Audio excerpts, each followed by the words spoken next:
that you love me, but it's just another play. I'm stuck inside your room all day. You say it's for my safety, but I'm just one of your prey. She's got a gun and a bag and she's waiting for you. She had some time to decide how she's gonna kill you. You can keep running, keep your eyes wide open, but you'll never see it coming, no use. She's got a gun and a bag and she's waiting for you.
non-binary pals, and welcome to the Boise State Esports Arena. You are watching our coverage of the Mountain West Collegiate Overwatch season that is just about to kick off. Tonight, the Broncos are going to square up against Utah State in our opening weekend or week of Mountain West. And I am your host, Artie Rain, on desk, joined by Colby Alloway.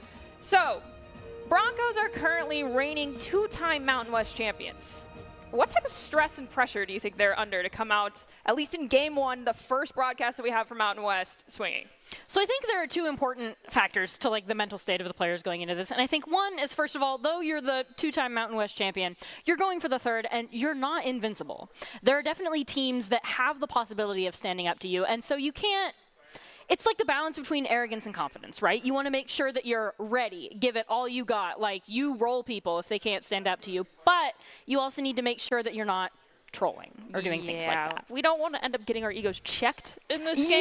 Yes. You want to have it, know that you're capable, but not have it to the point where someone can check you. And earlier today, if you were just joining us, the Broncos did win their first two matches, one in ABC, one in NACE, very heavy-handedly. It was 3-0 and 2-0. And so with that being said, going into this, I'm pretty sure they're very confident and are comfortable. There was a lot of hero depth going into those matches. There were swaps happening left and right as needed. There was no complete composition swaps coming out from the Broncos, though, unless there was a full map change or they were swapping sides. So with that being said, I think they have pretty comfortable compositions lined up and ready to go into this first game. And I do believe, as tradition speaks, we're going to be starting out on control. Do you have any guess as to what control map we might be on? I want to say Nepal or Lijiang are typically control maps that we see. Yeah. Okay, so we've got my thoughts on map. What are your thoughts on comp? Composition, if it's Nepal, they can definitely run the Wrecking Ball comp, which is going to be that Wrecking Ball Tracer working as a dynamic duo with a Cassidy, Brigitte, Zenyatta, or even a Mercy over the Brigitte working as a core group, and Mercy just kind of flying around keeping people alive. That can also work on Oasis. Additionally, if we go into Lijiang Tower, most likely going to see a Wall and Maul comp or an absolutely spam-heavy composition centered around having a Sigma instead. But that really depends on which person we have in on tank first. If we have Matt Merck on tank, most likely going to see Wrecking Ball no matter what, even if it is Lijiang Tower, unless it's Control Center. And then if we're any other map, it could go anyway. We've seen Clear on tank. We've seen Kel on tank today as well. He posted up on the Sigma and the Reinhardt and gave us some fabulous Reinhardt plays. Unfortunately, did not get player of the game earlier in the broadcast, so maybe this time he can get those. And hopefully, if they're looking to get player of the game, these players can actually follow Doc's keys of the game for Overwatch, which are brought to us by Drop In Gaming. Never take a fair fight, which means take fights in unexpected places when they are unprepared, and tempo, tempo, tempo. Drop In Gaming is the premier online platform for gamers seeking competition. Play your favorite games to win cash and prizes through free and paid entry matches and tournaments. Whether you're new to the scene or a seasoned veteran, Drop In Gaming has the right games and competition for you. To begin your competitive journey, sign up at dropingaming.com. In addition to Doc's keys, we also might have a sneak peek at who's in the lineup, which could give us a hint as to at least what composition we'll be rolling out on, because we have Kel, Lyric, Goblin, Chosen, and Bagel. So we have 3 of our support players in. Theoretically speaking, we might see Chosen on DPS. We could see Lyric on DPS. Oh, nope, it is Plato on DPS, not Lyric. So pretty much a standard comp rollout. We have Kel most likely tank, and then Goblin, Plato on DPS, Chosen, and Bagel on the support lineup. Today's lineup is brought to you by Count. Count Identity, Trust Global Network, delivers real-time fraud prevention, account protection, and enables personalized customer experiences from more than 9,000 leading brands. We can see most of the team is on stage, ready and warmed up. Kel is smiling, talking to Plato. They're the two in the hoodies because, of course, they are the troublemakers. I mean, they're roommates. They're always troublemakers. They're the troublemakers that don't follow the dress code. I mean, they could just be cold. I'll give them the benefit of the doubt and say they're chilly. Chilly in this room with these lights? Impossible. And those machines, they get very warm. But with that being said, I have no idea what map we're going to start out on. If Kel's on tank, I theoretically am anticipating it's going to be Lijiang. But I don't know. Yes, it was Lijiang. Yes, we did see that later. Okay, thank goodness. And then we're seeing King's Row in the background right now. Yeah, it is Lijiang. There we go. All right, that's fabulous. So yes, we're gonna have Kel on tank. It's really gonna be map dependent. Which sub map we get determines which one he's on. But he ran it down on Ryan pretty hard earlier today. I anticipate seeing it again. Of course, and we even saw Goblin swap over to the tank role too, so we might get to see a little bit of that. And I think Gob usually runs at it with the Reinhardt, which could be interesting. It would be weird to see him on Ryan now because he's been favoring JQ. On Route 66, Goblin went JQ. He was unstoppable, denying dives left and right. I love to see it. We all know here, if you're familiar with Goblin, that he never runs anything that's considered standard. Oh, why would you? There's so many heroes in the game. Like, when we saw Goblin on tank, it was like, okay. And then we looked and we're like, is that a JQ? That is a JQ. And he made it work, which I was totally fine with. It's just, if we have Goblin on tank, I have no idea what we're expecting on Unleashing Tower. I'm just going to be blunt. I don't know. Like, it could be absolutely anything. He could just try to force Diva, which would absolutely get eviscerated. Poor Toki's going to be on respawn 100% of the time. But we'll have to wait and see what they decide on. We're going to have some great cinematic view here of all the sub-maps. Started out on Garden, this Control Center, and then we'll be able to see Night Market after we're done with Control Center.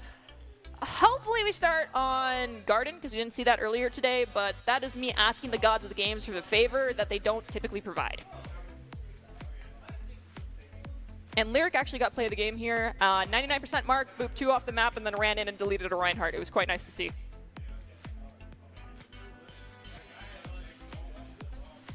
Just as we kind of like wait to get in here, do you think the Sojourn Mercy duo is still as strong as it kind of was in the beginning of the game, or do you think the Mercy changes or the overall patches have kind of changed the relevance of that duo? It has changed the relevance. I mean, Sojourn doesn't get as much of a buff from having a Mercy Pocket anymore as she used to. Plus, she has such utility when it comes to getting out and staying alive. Like, yes, the slow orb now just does damage, so it's just a damage on the ground like a Molly almost in Valorant.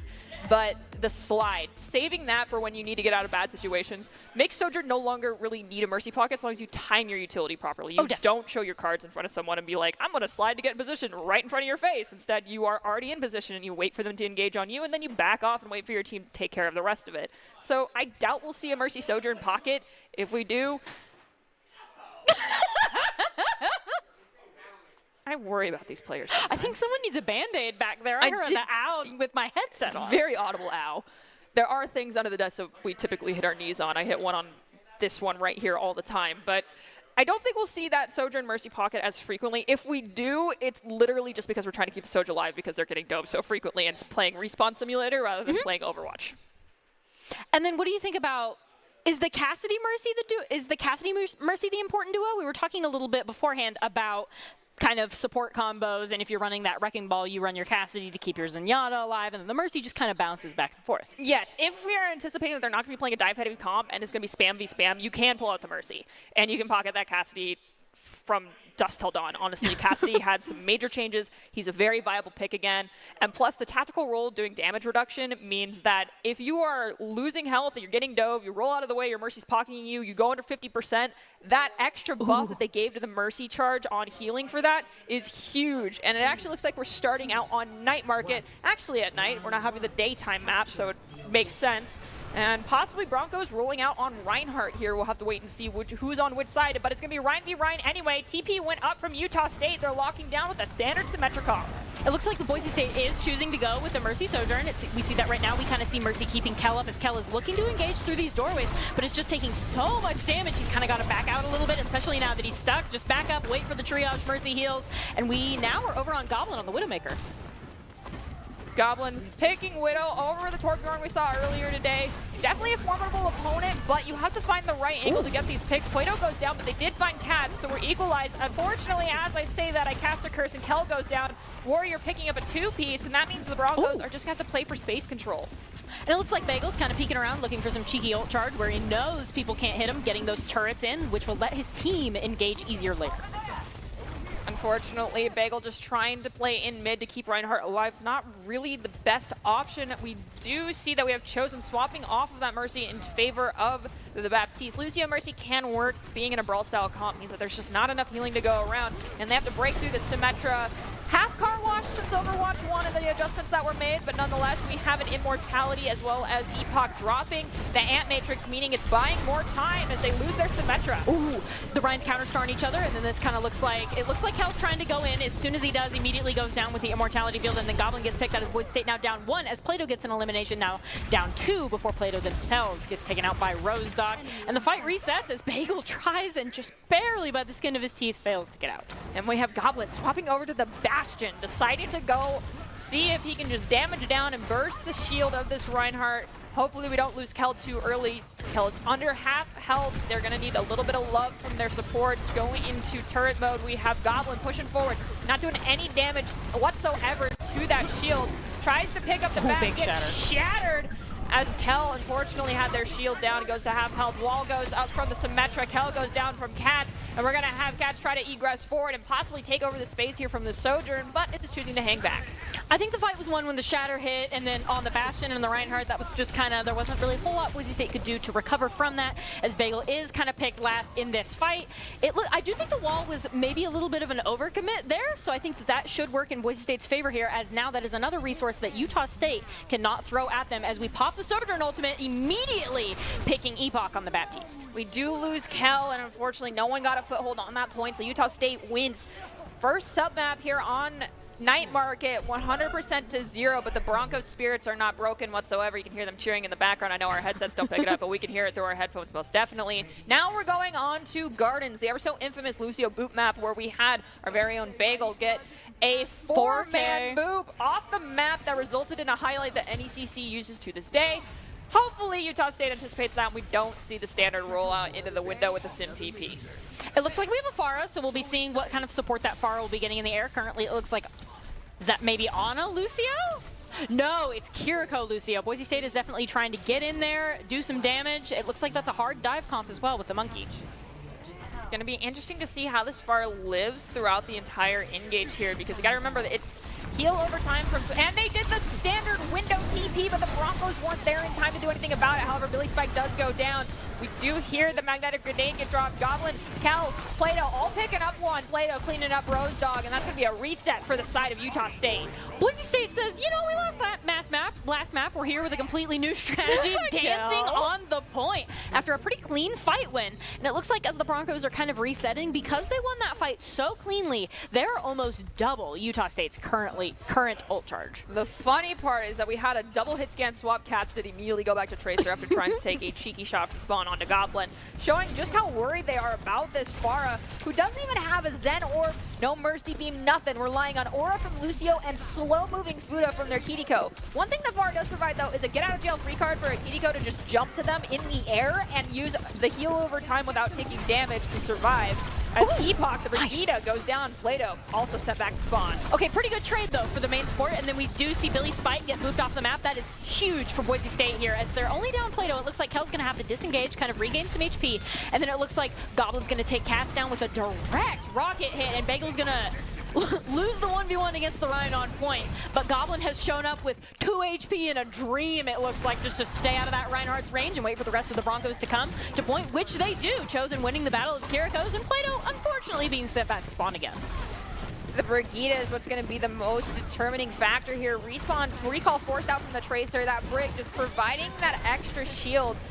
We have Chosen use Swift Step to get out of the way, and we have Primal Rage on point. Broncos, though, staggering, have been able to maintain control. We have Kitsune Rush online from Chosen, but it looks like they're going to give up the fight. Unfortunately, Suzu dropped too late. Rocket Barrage from Goblin, gonna play cleanup crew, and the Broncos are gonna be able to flip this back in their favor.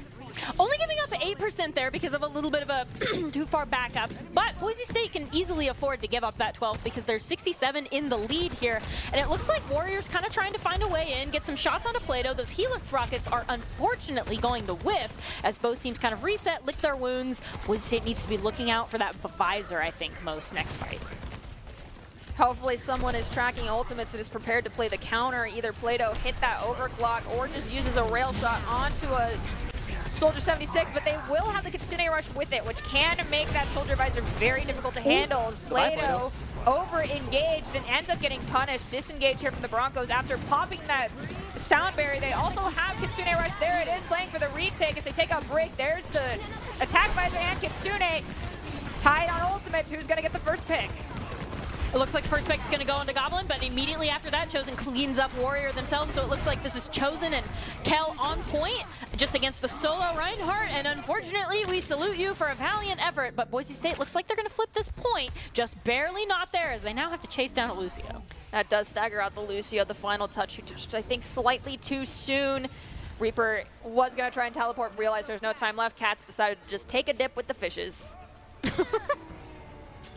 So I think Boise State kind of adjusting their strategy to the dive comp, I think that really helped them out in the end. They were able to pick the engagements. And I want to particularly highlight Kel getting into fights and immediately getting out of them when they needed help as well. Kel's like, all right, I know when to be in, I know when to be out.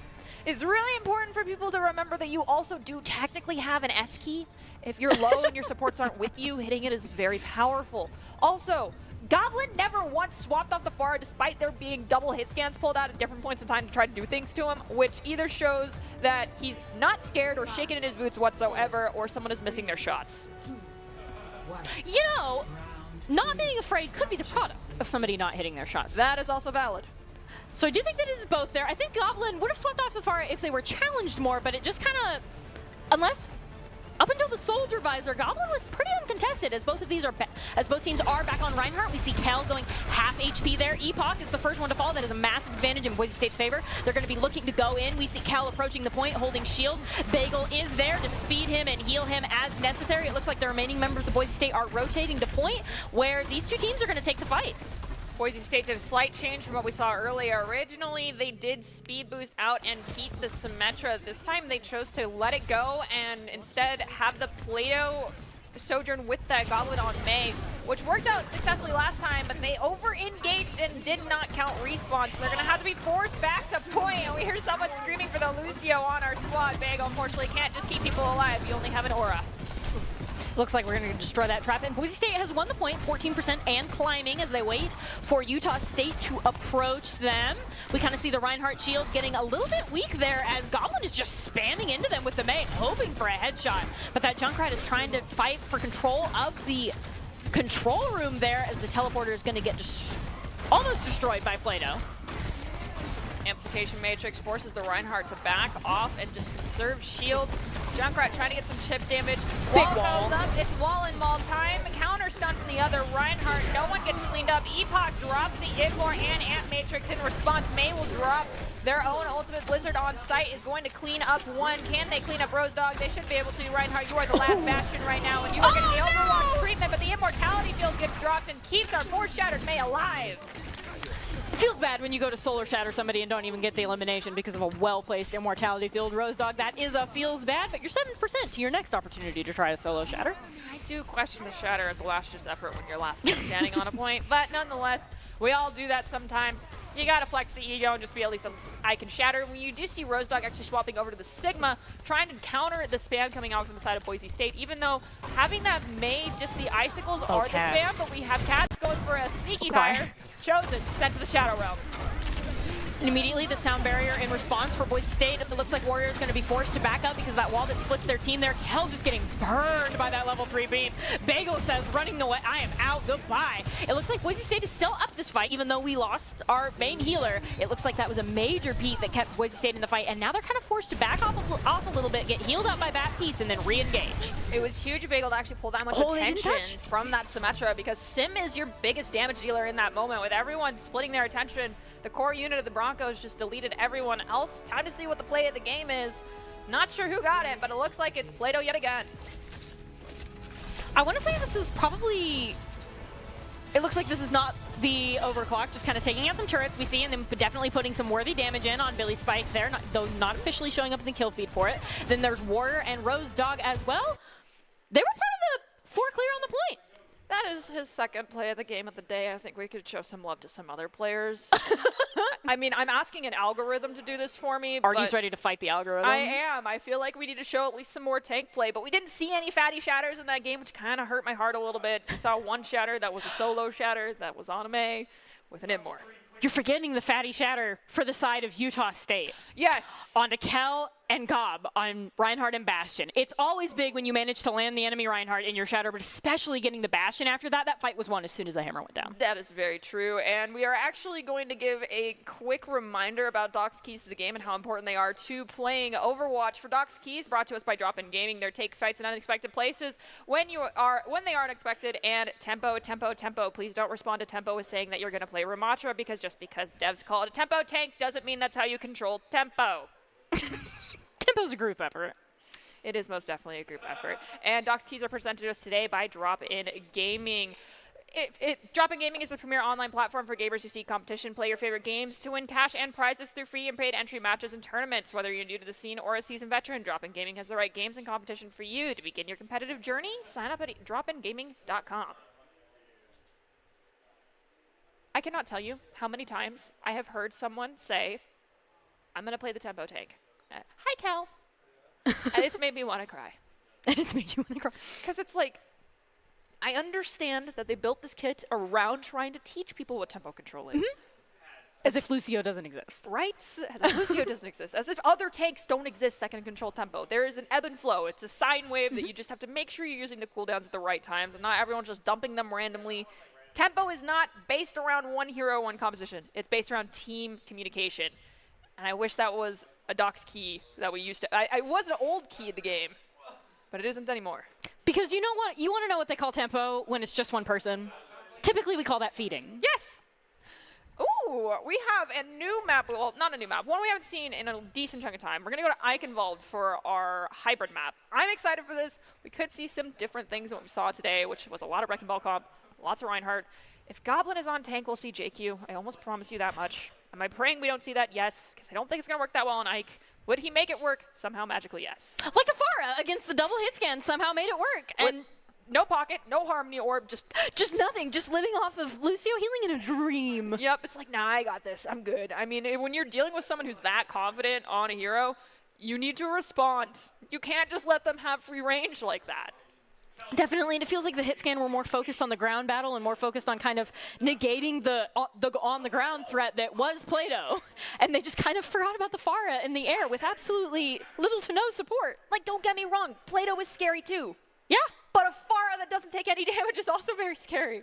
We saw the one time Goblin got threatened, got down to, I want to say it was 20 HP. There was a single bar there and was just kind of barely staying out of reach of the Reinhardt. A single Fire Strike snipe could have taken him down. Yeah, just on the toes. But he didn't look at him. No, but the Reinhardt didn't. The Reinhardt's just like, is there something in the sky? Let me just swat at it. There's nothing there. Yeah, unfortunately, Reinhardt Hammer does have a lack of range in some instances, and when you're 10 feet above his head, that range tends to be not long enough. With that being said, will Goblin play the Pharah again here? I hope not. I do think that Eichenwald actually is one of those maps where you can quite easily run a Pharah, even with the hit scan, especially with the way the roofs are set up on first point. I could totally see Goblin. If he pulled it off, Li Zhang, with no cover to hide behind, I think he can absolutely do ye old roof peekaboo with the Pharah and two hit scan. He definitely can. I'm just asking for him to do something a little bit more creative. Like, look, okay, hear me out. Goblin, we see him, you know, he rocks it on the Junkrat. He can rock it on the Torbjorn. We know he can play Widowmaker like a god. We know he's great at Pharah. I mean, like, when Goblin first joined this family, he definitely was hard locked on Pharah in a lot of situations. So we know that he's capable of that. Spice it up a little bit. I'm not saying pull Genji out of the cave today and, like, give him his time in the sun because the devs have already sent him to the Shadow Realm for good for now. I'm saying just, like, spice it up a little bit. Go Tracer. Do something a little more unique. But on the counter side of that, if it ain't broke, don't fix it. That is 100% true as well. Now the question is, do Broncos choose to go with attack first or defense first? The argument for attack first is always you get an extra fight. Based off of what I've seen though, I actually do think they're probably on attack first. I don't know. We'll have to see here in a second when the kind of UI comes up and tells us what's what. We currently do have that Sojourn holding high ground. It looks like that might be pretty scary for somebody if they're not scouted out firsthand. It looks like Sojourn's actually going to go for a cheeky right outside of spawn door elimination there, but they could run into some problems with that Hanzo that we can see. I do see a JQ running out of spawn here, which further implies to me that that could be the Broncos on attack. We'll have to wait and see. We've got Kiriko, Hanzo, JQ. Yes, Bagel on the Hanzo. I mean, I know for a fact Bagel's been running it down in comp games on Hanzo. The RNGesus takes the wheel, and he drives you straight into the checkpoint on that one. I do think there are 6 very good reasons to play Junker Queen as she kind of approaches this Reinhardt here. Give me those 6 reasons other than Plato's going to delete the Reinhardt before he can even say his first words. Her abs already. Yes. Amazing headshot by Bagel onto Cats there. We see the Lucio assist kind of come in. We now see the Broncos are kind of moving in. It looks like Kel is already in on that Lucio in your backline. Bagel's going to go ahead and get the follow-up onto Billy Spike on that Hanzo. We've seen some complete role swaps for the Broncos here. We have Plato on tank, Kel on Tracer, Bagel on DPS. And it looks like Chosen is unfortunately going to be the price as they moved over to off-heal. But the price for a first point win. The real funny part here is that earlier today I requested that we see Goblin on support, tank, and DPS in the game so we could get a player of the game that has all 3 roles rounded out. And my request of the support has been fulfilled. But Kiriko at this level is typically a DPS. Listen, it's perfect for Goblin then, right? Yes. I mean, it fulfills your dreams of technically being a support, but it fulfills Goblin's dreams too of being able to eliminate enough people to get pot G.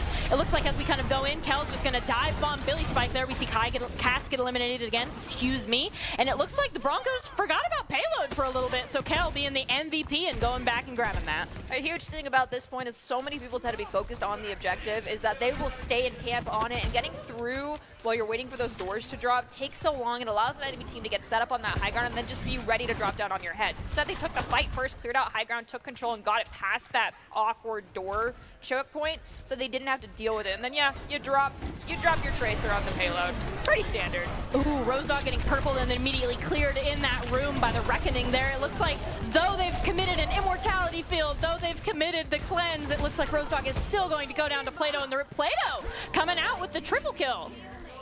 And now just kind of gonna wait out that doorway and wait for the next person to come through. That was beautiful. Kel, it's your turn to take a selfie while pushing the payload. Every Lucio player has to do it. It's your turn. Chosen is saying, I'm not touching the payload. I don't care what you want me to do. I don't care if it's technically my role. I will come back now after the fight has started. And as we see Billy Spike get taken to half as they commit the Kitsune Rush and immediately teleport out, Goblin just in your backline dealing some damage as Jeff intended, or not Jeff, excuse me, as Overwatch intended when they created the support hero. Yeah, this is a support hero, by the way. Gob's going to get the elimination onto Cats and Rose Dog, and with that, Boise State can finally take this next point. And it looks like Chosen has assumed the Lucio mantle of pushing card. Good job. Proud of you, Chosen. I know it sucks. Don't get me wrong. I'm well aware. It's a little boring at times, but it's important. You're doing the most important job of the game. You're pushing the payload. The MVP is the one that sits on cart. It looks like Boise State, they have somebody sitting on cart. Bagel's trying to get a lot of spam in here on this Hanzo. Eats some stickies to the face and is taken pretty low before they're healed back up and ready to re-engage as this next fight begins with the Dragons being loosed. And there was a copy onto Bagel from the Echo, who's already forced back into just normal form. That brings him damage around this corner. The Winston uses shield and jump at the same time. That is an opportunity now for the Broncos just to regain their footing and start to push forward. Suzu's been forced as well. Down goes the Winston, so no Winston tonight for you. As Broncos round the corner, they are going to take down Warrior. Kel goes down to that sticky grenade, which is a me win button if you have just a sliver of health gone for the enemy Cassidy. Looks like as we go in, Warrior is respawning. We do see Epoch 56% to their next ult, and Billy Spike with that Kitsune Rush. If Utah State has a chance to fully contest Boise State, it's probably going to be with that Kitsune Rush charging up the Primal, which is at 72%. We hope we see this Winston stop using jump and bubble at the same time. That's a lot of heavy cooldowns. You got Warrior in the backline, being a Warrior, but cannot do much. Rose Dog finds Goblin. Kel did pick up one, Plato found another. That's 3 down for Utah State. Broncos not even giving up on this push. They've only partially reset a couple of times. The Genji sent to the Shadow Realm. Genji came out of the cave just to get sent back immediately. And it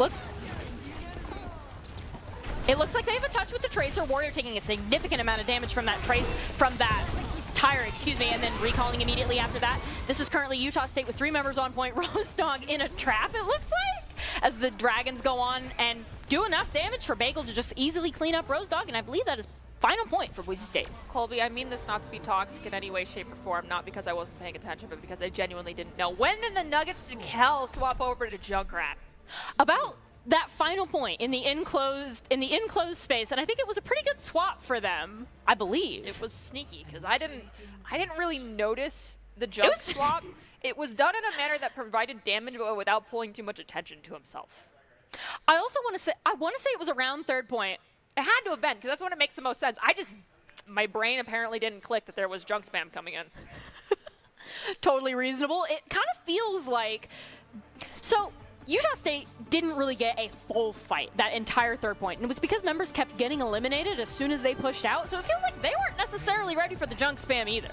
Yeah, and I think that comes down to just utility usage. It's the idea of counting cards. Like, you can't reveal every card you have in front of the enemy team, and when your front line, i.e. your tank, uses both their major cooldowns at the same time, that makes them easy pickings for either the team to kill your front line or to kill your back line. And the Broncos decided to do both. They split the Winston and away from his team down the middle, took care of a couple squishies, turned on the Winston, then took care of the rest. That's when it comes down to really paying attention to your own team's tempo control, as much as I hate to say that. I also want to say poor Monkey did not get in on a single engagement. They were just kind of waiting for the opportunity of the rest of their team to be able to push in, and there never was that opportunity. Third point. We've actually got a Zarya pick coming out now for the side of Utah State. Plato still sticking on that JQ. As you mentioned earlier, if it ain't broke, don't fix it. And I agree, as Plato finds Warrior, that means they're just going to have to kind of stagnate here in front of the choke point. Zarya, though, getting a decent amount of charge because of the Kel junk spam. Doesn't really matter, though, as long as the Broncos can delete the Zarya before Rose decides to delete Kel. It looks like Plato is all the way in their back line. I mean, who needs oh my gosh. who needs your tank front line when instead they can be outside the enemy spawn? Goblin going the other. I think this was the first of its kind. This is a support character, by the way. The Moira pick. Kind of straddles the line between support and DPS. Yeah, I mean, when you literally have to do damage in order to keep your healing resource alive, that was the first signs that supports weren't just there for healing anymore. What do you mean? I eliminated their entire team. I couldn't heal you. I didn't have any resource. I have 4 golds, guys. Team, what are you doing? As we kind of go in, we see Cat's actually getting some damage value on that Pharah there. We see Goblin skill orbing Billy Spike there as Plato goes down. That is a pretty reasonable trade, especially to be happening right outside of Utah State's spawn. As Bagel also is going to go down, you got to think the remaining 3 members of Boise State are trying to get out. They have a lot of movement ability, but Goblin overstayed his welcome and ended up getting beamed in the booty for it. That being said, they can retake at the 2-tick mark if needed, but Kel is not going to Kel's survive. not going to be the one to retake it at the 2-tick mark, as they are still respawning, as it looks like Plato's trying to touch, as well as Bagel. Will they get there in time? Yes, they get the touch, but immediately after that, Chosen is eliminated, and Cats is getting some pretty incredible value on that Pharah. So once again, we're seeing an uncontested Pharah with no pocket, no orb, no nothing. He's been contested. But Bagel said it's time for you to go nighttime. As we have Dragons online. Interesting to see how these are used. Are they going to be used to split the team? Oh, they actually did bring up a Mercy pocket. That bubble was expelled, but that means that Zarya can only protect themselves if there's a major ultimate dropped. As we use Amplification Matrix, Dragons in response to split the team and force them back. Like I said, you can only bubble one person. Who do you pick? And the pick was not on Epoch, so Epoch goes down. We also use Rampage from Plato. And it looks like Plato, once again, playing the Touch the Spawn Door challenge as Boise State resets and is kind of waiting for the next members of Utah State to come out of spawn.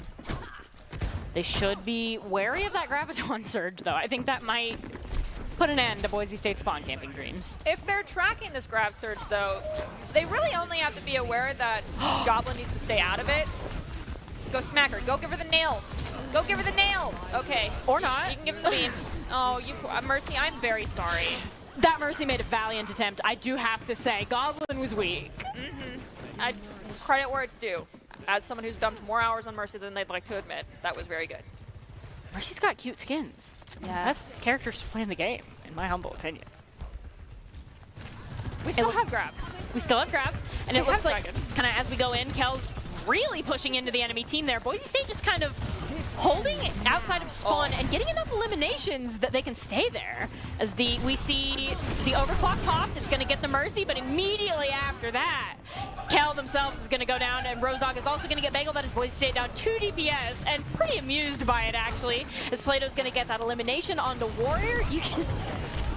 I love Kel's smile there. I love hearing Goblin get deleted when he doesn't expect he's gonna get deleted, because you just have this surprise O sound coming from the stage, where that's how you know he faded somewhere he shouldn't have gone, but it found out too late. Faded into their team and it didn't work out. No. Looks like we see Bagel trying to hold the castle. Ooh, Cats is weakened. It looks like Goblin's going to be the one to pick up that elimination, but we all knew who the initial shot went to there. And it looks like Goblin is now holding castle over on the Baptiste, over from the Moira, being an absolute menace to Billy Spike on that Mercy. Once again, this is a support hero, by the way. It is horrifying. Of course he's a support hero. He can stop everyone from dying. Yeah, there you go. Here's your immortality. Now let me do damage. No healing, only immortality and eliminations. And it looks like Goblin's going to win the Battle of the Baptiste there with some help from Bagel on the Hanzo. And will that Zarya go down? Yep. Ooh, they pull out a Tracer instead. Warrior actually choosing to go with the Echo. Echo has a little bit more survivability, considering that Sparrow was struggling to survive against non-hit scan. Warrior probably ain't gonna last too long. They do take down Cal, but Goblin ends up returning the favor. Immortality gets popped from the Broncos very early. Zarya at decent charge, but not high charge. The Amplification Matrix gets popped. Zarya goes down. That's Poor dual Rosedog. amps, and there's Rampage. Goodbye, Cats, as Rampage comes out, and that Mercy's just, at that point, you almost think it's better to, like, you know, get eliminated with the rest of your team, because you're not getting away from Boise State at this point. We've retaken the spawn doors, we've moved from castle to spawn doors, and at this point, Kel's looking to drop a pretty big pulse bomb on him, but they gotta be aware of that Graviton Surge. They dragoned out of spawn, and Bagel's Dragon picks up Epoch because the Immor was taken down by Pulse. Kel finds Rosedog as well. We're once again sitting on a grab. My question is, what are they waiting to duo it with? At a certain point, hanging on for as many fights as we've seen Rosedog do in the past could actually be an Achilles heel right now for Utah State. You know, I don't think they're trying to duo it. I think they're trying to have more than 2 members of their team alive when they drop it. You know, that's also a good point. It looks like Billy Spike is going to commit the Valk. That definitely gives them, Utah State, the space that they need to at least get back on Bagel. card. That's step 1. An elimination of Bagel, that's step 2. As Plato drops, Rosedog is looking to eliminate them, but with 0 charge, can't do any more than a funny little tickle. But bubbling the Mercy did grant them a lot of charge, followed by bubbling on that Bassi. That is both of the bubble cooldowns gone, though. So that could mean a huge damage output from one of the Broncos onto just a solo member of the side of Utah State. They are back online as we have chosen, just taking some damage and trying to pull some attention behind the point to make sure that the Broncos have the opportunity to push in. And it looks like we might be able to see a grab here, but we're also going to see a pulse and window in response. Will Utah get to the door? They might as they eliminate Bagel. No. It looks like Warriors kind of drifting in on that Echo. Plato's waiting for their opportunity to go in. We can kind of hear the calls to touch the point at this point. Goblin and Plato both down. That is Boise State down 3. The remaining 2 members are just trying to touch and contest point. And it looks like with only 1 member still alive, Chosen, I'm sorry, a valiant attempt, but they will be taking these doorways. One good thing is that Chosen... And they still have grab. Yeah, but Chosen didn't drop beat to try and, like, you know, do the Hail Mary play. I'm just going to wait for everyone, because when everyone's that far back on spawn, there is no hope. You cannot sustain for 10 seconds by yourself in a 1v5 as a Lucio. So holding onto it was great. It's just Cats now has the artillery strike. We're going to use window to gain space. Pulse is also dropped. They pick up 2 in those 2 ultimates. So now, are we going to see another spawn door touch? I don't know if they went that far at this point, but it looks like they're pushing out on the bridge. Warriors just running away, running for their life from that Lucio that's coming for their bones. Plato's not quite at the spawn door, but definitely not in a safe location either, I would say. Spawn. Chosen has completed the challenge. Chosen. You know, that's all that needs to be said about that as we switch back over to Bagel and Goblin dueling Rosedog on the Zarya. She's just too powerful. She's going to take out Bagel with the beam. And immediately after that, Epoch jumps into Goblin's range. And Goblin, unfortunately, gets beamed down by the Zarya. Again, someone stop her. As Plato jumps on to point to try to do just that. As Billy Spike is Valking, keeping everybody alive. Ooh. Oh, that's a lost fight and a reset for the Broncos. They can grab JQ. JQ almost has ult. Warriors 3% off. We have a Dragons to try and clear the payload. That actually might buy some time for the Broncos. Rampage comes out. They're down Plato. Mercy did go down. That could be huge. We have artillery strike from Cats. The pulse bomb gets actually 0 value because it ended up being bubbled, which means Zarya is living with a decent amount of charge. They are bright and blue, but they go down. Which is good for Boise State. Rosedog definitely has shown the power of that beam, and at this point, it's just 1v4 on point. So the Broncos are going to go ahead and take map 2, Eichenwald. Bagel picking up a 3-piece there on the Hanzo to close it out. Did not swap off once, saying, no, this is my DPS, and no matter what DPS you go, I am not changing things up. We have Plato coming in with a play of the game, wondering which moment it was, because there were some absolutely massive rampages that were done. And there it is. The Suzu, the Dragons, the Immor, all used, but nothing else. Plato still gets all the eliminations in play of the game. There were some vested attempts by Utah State support to keep everybody in that fight, and Plato just says, absolutely not. I will take you all down. This is where the importance of ult tracking and someone being the voice of reason in a team becomes very important. And being like, hey, they have Rampage online. Can we not conga line into an area? Would have been very important. They did do the cleanse, though. It's like the Immor. Yeah, it's one or the other, right?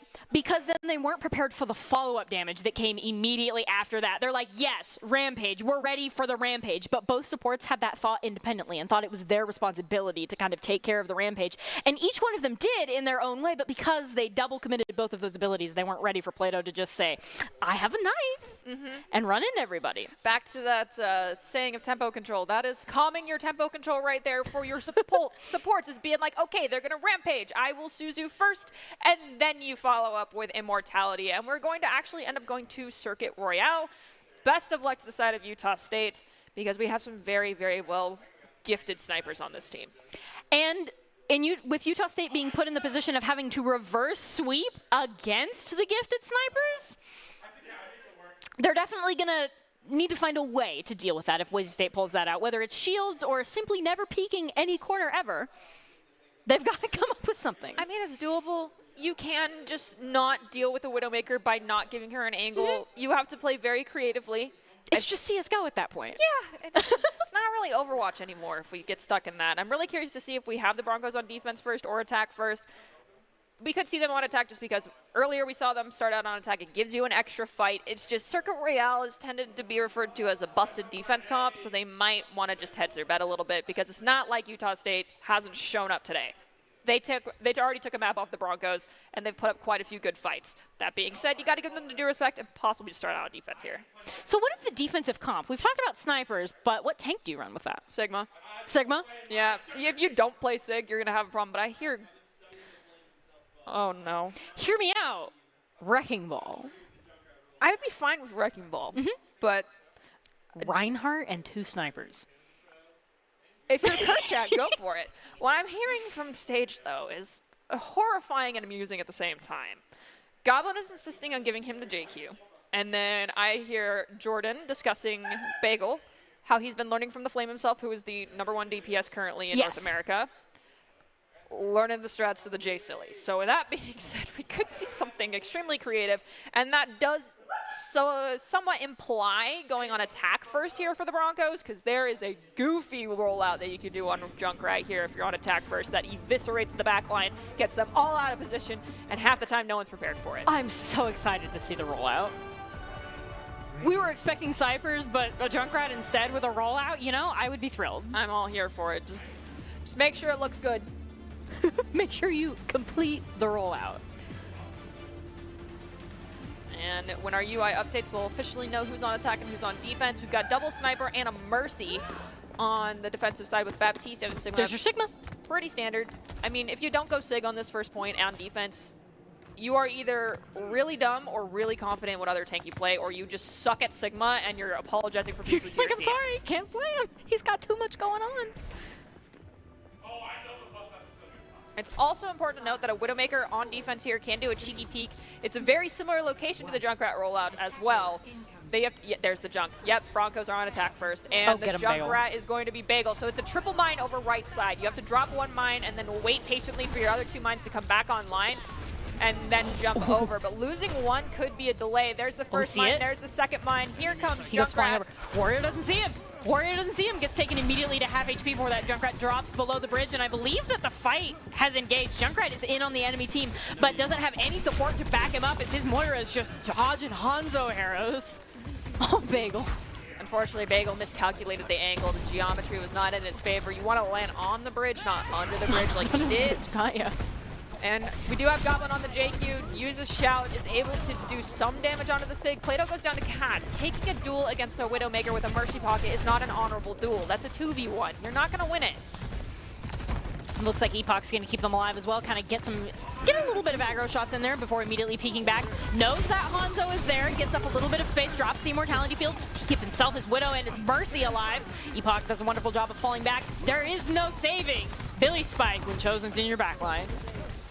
Epoch now just trying to make sure he can keep his tank alive as he does have to lose his DPS. Epoch finds Chosen, who was deciding to be a Moira in the backlines. Plato taking up the mantle of pushing the cart. I mean, when you're Widowmaker on this point, that's kind of your only option. The rest of your team has to go forward and make sure that no one can get that little itty-bitty window right there on that high ground from the defensive team. Because once they have that control and they're posted up, team just drops down and stalls cart, and it's really difficult to break that defense. This is where things can start to get easier, but controlling this corner here is what's going to make or break the Broncos' opportunity on this attack. So it looks like we see Goblin playing very aggressively in this Sigma space, uses the shout to get around that corner, and then reckons all the way into their backline. Billy Spike, I'm sorry. It looks like it's not quite over for them. I thought it was over, and then as soon as that Immortality Field is popped, Warrior is going to go down. Billy Spike unable to get to them, takes a knife right between the wings there, as it looks like Goblin is unable to push forward anymore as that Sigma's right there. No, right as I say that, he rounds that final corner with the support from his Moira and is inting onto the enemy team. No eliminations just yet, though. Chosen, playing like a TikTok Overwatch content creator that I know many people have seen. Don't play like Chosen. Don't trust it. You are not Overwatch player 99.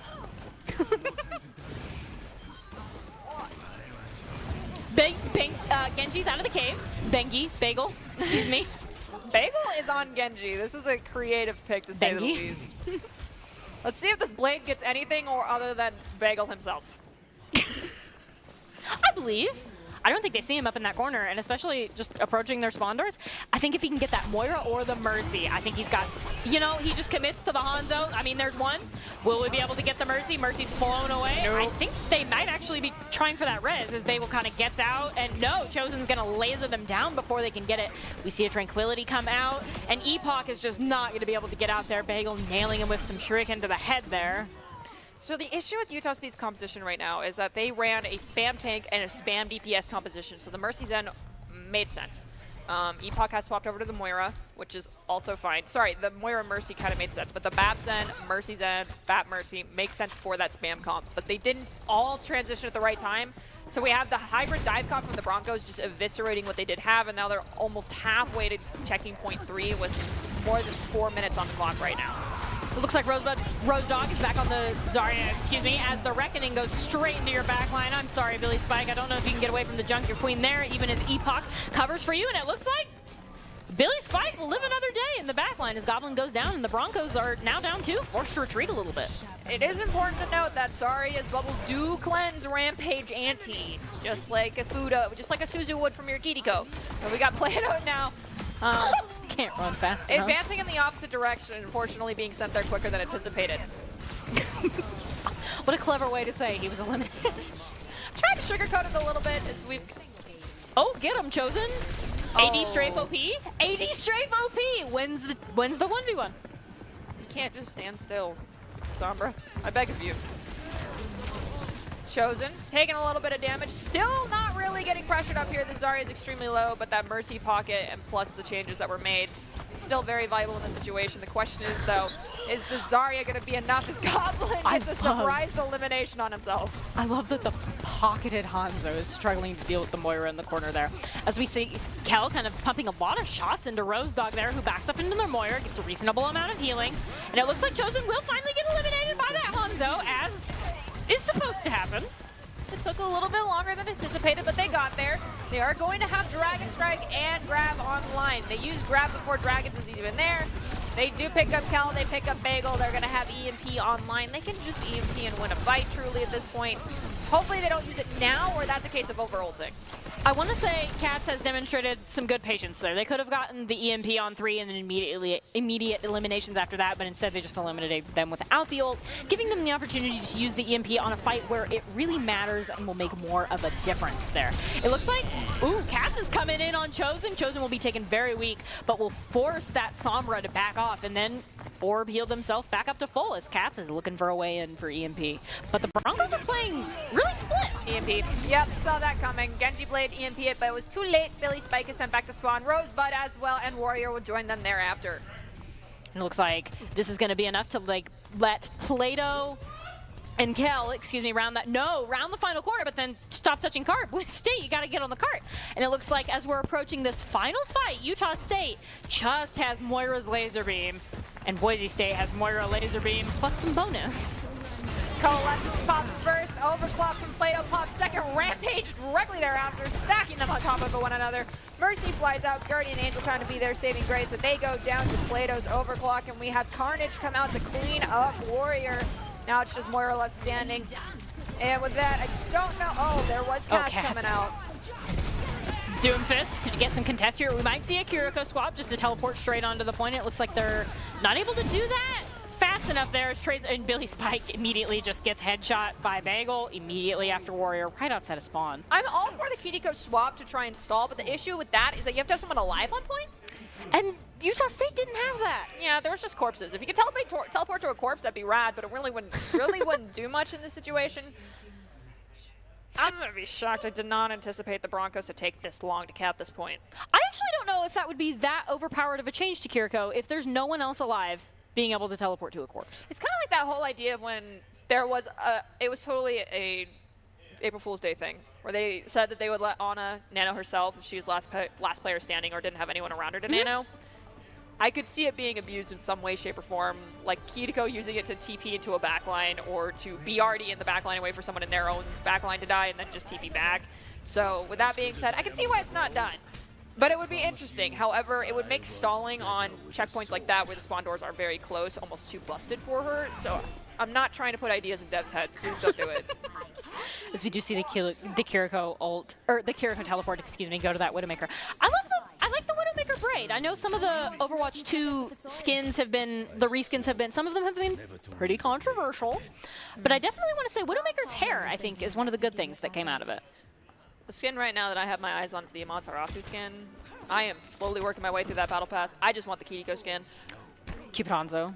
Yeah, I dropped the money. I got it. I think that's the greatest skin in this game. No shame. Oh, absolutely not. The execution, flawless.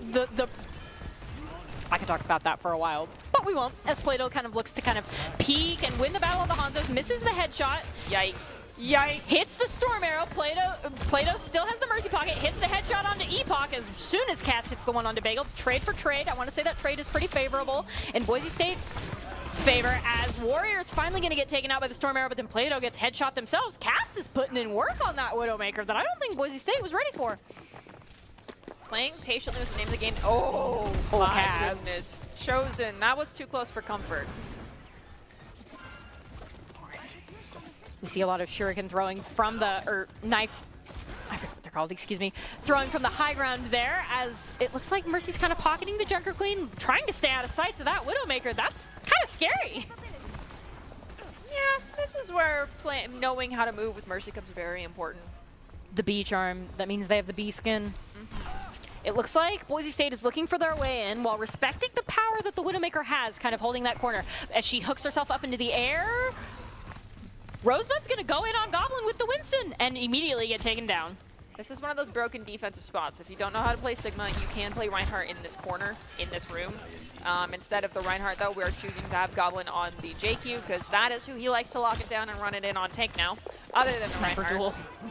Sniper duel, and we're not going to talk about what is happening, Cats, because both of y'all, you and Plato, whiffed a lot of shots on a drop in the nade, but it's not going to do much to help you survive.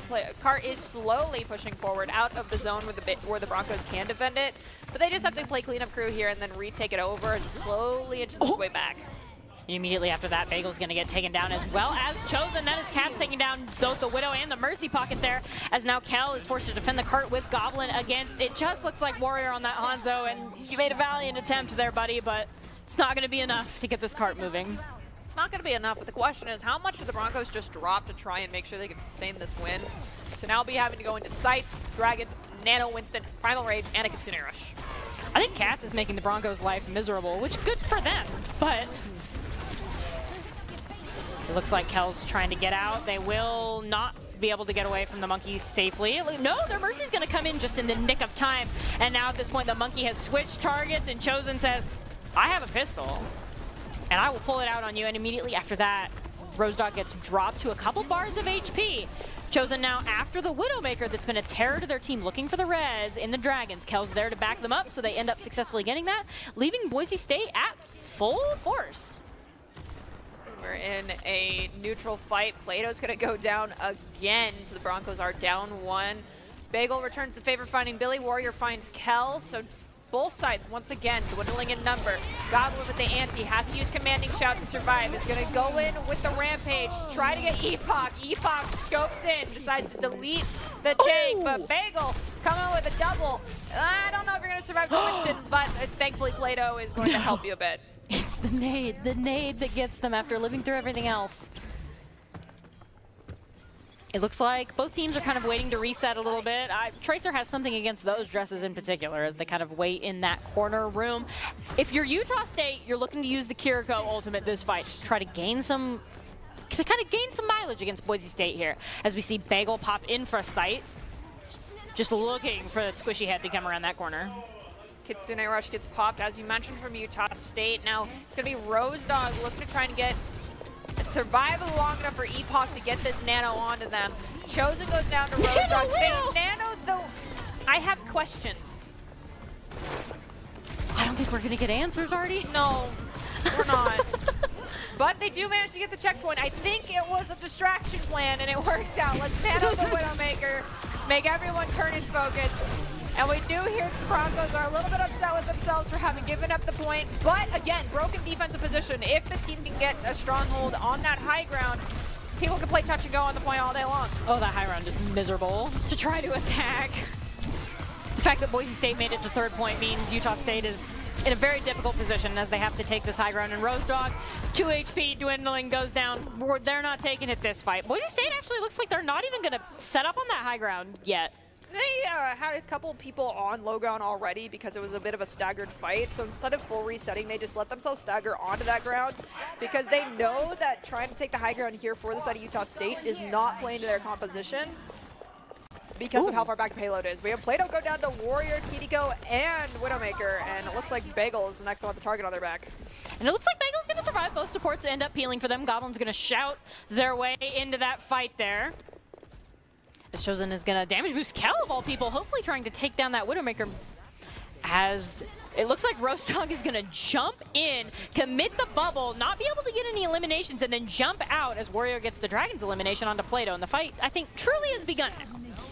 We are at the point where things get a little bit difficult because the Broncos rely on Rage. Bagel is going to go down. Plato's going to get res. Chosen is going with the Battle Mercy tech here. Didn't find anybody, but did annoy the living daylights out of some. Moth Meta is making a return as we have Chosen go for the kill here. But Chosen ripping apart air molecules. Punished because they couldn't find the shots onto Warrior. However, Plato goes in the back line, takes out Epoch. Can the Broncos find this one to clean it up? They will get the monkey, but it's a 2v1. Plato has full health and almost has Dragon. Suzu's used. They're healed up. This is an opportunity to clutch it. Yep, I'm all for it. Do it. I want it so bad. And it looks like Lucio's going to come and support. And Plato actually, no, they are going to commit the Dragon Blade. They might not necessarily have needed the Dragon Blade, but they take it out, and they're going to see if they can get the enemy Genji as well. He says, deflect my Dragon Blade. And Kat says, no, I think he'll just back up. Got 16 seconds left. Popping that ultimate did stagger out someone for an extra 10, so that does mean that the side of Utah State has to hurry on to this point. Finally, we have a Nano the monkey. Winston, but Winston's taking a nap. It looks like Rose Dog is immediately going to eliminate Kel and Goblin as Bagel gets the elimination onto Epoch. Boise State now immediately taking the advantage as Plato gets into fight and Bagel kills Kat as Chosen, well. You needed to have wall right there. It looks like, though, the eliminations were in Boise State's favor. There was not a touch on cart, taking us all the way to third point. Payload? That actually is a C9. That was a genuine C9 for the Broncos. It's okay. Minute and 12 seconds. That's like a fight and a half. They can win this. The question is, how are they going to deal with Rose Dog with that Primal and Warrior with the Dragons? If they do them both at the same time, someone's going to get juggled into the belly of the beast. It looks like we see Goblin kind of shouting in 97 to their own ultimate, kind of can go in there. It looks like they charge that off the back of the monkey, and there's almost a perfect opportunity looking at these squishies, but Goblin chooses to be more patient and back off to wait out the Primal. They're planning on waiting out that Suzu to use that Rampage, but unfortunately it came on the Winston after everyone was already dead, so now you have to play the waiting game yet again as Katz is showing Bagel, I too can pick up the Genji, but instead of Bagel being on Genji, Bagel's back on Widow. We have Plato on that Genji still. Sights are up, Dragon directly down main. It's a little too early though, as the Broncos still have an opportunity to touch. It looks like we see Epoch going to go ahead and nade left. I don't believe that nade actually landed on anybody. Katz with the Dragon Blade. We see the Reckoning come out. Goblin gets the elimination onto Warrior. Epoch Katz gets the elimination onto Bagel and pops the Dragon Blade, gets the elimination onto Kel. Will they be able to find the third onto Goblin? It looks unlikely as the blade goes away, but they might just be able to eliminate Goblin outright. You have Epoch swapping over to the Lucio themselves. Chosen finding a couple of picks. Beat's going to be dropped right in mid. We need to get a couple people touching point. Right now, if you're rooting for Utah State, their Lucio and Warrior did, but they could not live long enough, and we have chosen emoting in front of the payload, as does Bagel. And with that, Broncos win out map 3. And I do believe that is the best of 5 there. Boise State sweep. I want Circuit Royale, I think, took a little bit longer than we were expecting. And I want to say that that was because a couple of times Boise State forgot about the payload. I hate to say it, but like, we have the Doc's key of eliminations not being as important as the objective in every case, and this was definitely a side effect of that. But then, yeah, I love seeing the play of the game end with Plato getting sniped. Cats, I definitely just preemptively starting the player of the game discussion. If I had to pick somebody from Utah State, I would definitely say Cats, because that Widowmaker was a menace to Boise State that they 100% were not expecting. I agree as well, but we have to, you know, give credit to the people on stage. Oh, definitely. Who would you suggest to production for player of the game? I want to say that Goblin had some big plays on Junker Queen in particular. I want to say in the room on Eichenwald, that was definitely a big play. But also just Goblin was not afraid to go in. And I think Utah State, more times than not, was not prepared for that. I think just because Goblin got player of the game earlier tonight. Oh, that's fair. Yeah, I'm gonna have to give it to like either Plato on the Hanzo, even Bagel on the Hanzo was pretty decent, but Plato's Hanzo was pretty supreme. So I'm gonna go with Plato this time. Sorry, Kel, I can't vouch for you in this instance. I didn't see enough. There wasn't no fat chatters coming out from you. And it actually looks like it's going to be, yes. Yeah, Plato, there you go. Plato is going to be our ICCU player of the game. This is where we started out a little shaky here on Lijiang Tower on Gardens to begin with. But they cleaned things up, figured it out, and started playing a little bit stronger. Well, sorry, on when we started out in Night Market, things were a little bit rough. But on Gardens, they picked things up, cleaned it up, got better. And then this is where things just really started to roll in favor of the Broncos. Oh, Plato and the Junker Queen, excuse me. I do believe I credited that to Goblin earlier, and that was incorrect of me. I completely understand, considering why are we seeing so many roll swaps tonight. Yeah. And all the boys on stage are all smiles right now, celebrating their 3 back-to-back wins today. I bet they're pretty exhausted and looking to go home and get some food. But with that being said, Plato, you are ICCU Player of the Game. The Player of the Game is brought to you by Idaho Central Credit Union, who believes a great player makes a team more successful, just like Idaho Central's helping members achieve financial success. Plato is the ICCU Player of the Game.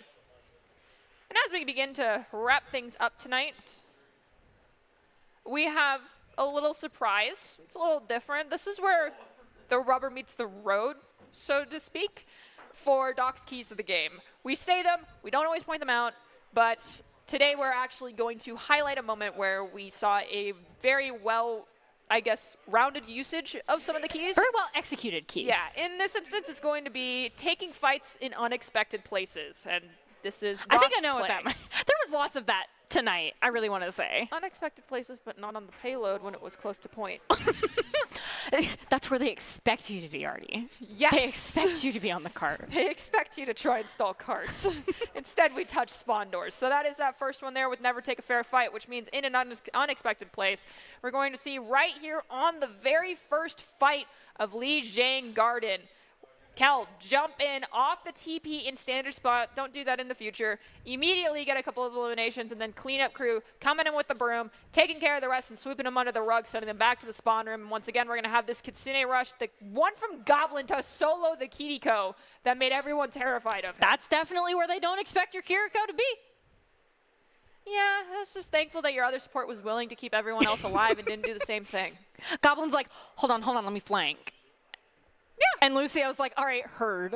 This is my job. With that being said, as we prepare to close out, other than stop C9ing, do you have any big takeaways from today's games? I think week 1 is the most important week to kind of gain not only mental momentum, but also momentum in-game. And I think the Broncos sweep tonight put them in a really good position to become the next Mountain West champions for the 3rd year in a row.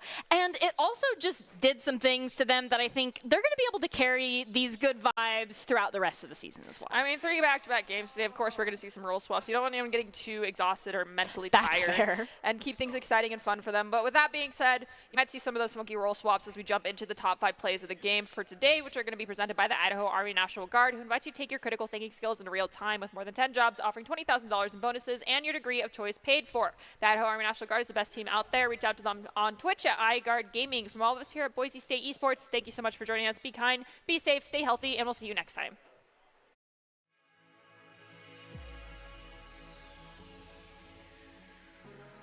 It'll be interesting to see how this far lives throughout the entire engage here, because you got to remember that it's heal over time from, and they did the standard window TP, but the Broncos weren't there in time to do anything about it. However, Billy Spike does go down. We do hear the magnetic grenade get drawn. Goblin, Cal, Plato all picking up one. Plato cleaning up Rose Dog, and that's going to be a reset for the side of Utah. Ends up getting punished, disengaged here from the Broncos after popping that sound barrier. They also have Kitsune Rush. There it is, playing for the retake as they take a break. There's the attack by the hand. Kitsune tied on ultimates. Who's going to get the first pick? It looks like first pick's going to go onto Goblin, but immediately after that, Chosen cleans up Warrior themselves, so it looks like this is Chosen, and Game is not sure who got it, but it looks like it's Plato yet again. I want to say this is probably, it looks like this is not the overclock, just kind of taking out some turrets. We see them definitely putting some worthy damage in on Billy Spike there, though not officially showing up in the kill feed for it. Then there's Warrior and Rose Dog as well. They were, it looks like they have a touch with the Tracer. Warrior taking a significant amount of damage from that tire, and then recalling immediately after that. This is currently Utah State with 3 members on point. Rose Dog in a trap, it looks like, as the Dragons go on and do enough damage for Bagel to just easily clean up Rose Dog, and I believe that is final point for Boise State. Colby, I mean, without Guardian Angel trying to be their saving grace, but they go down to Plato's overclock, and we have Carnage come out to clean up Warrior. Now it's just Moira left standing. And with that, I don't know. Oh, there was Cats coming out. Doomfist to get some contest here. We might see a Kiriko swap just to teleport straight onto the point. It looks like they're not able to do that.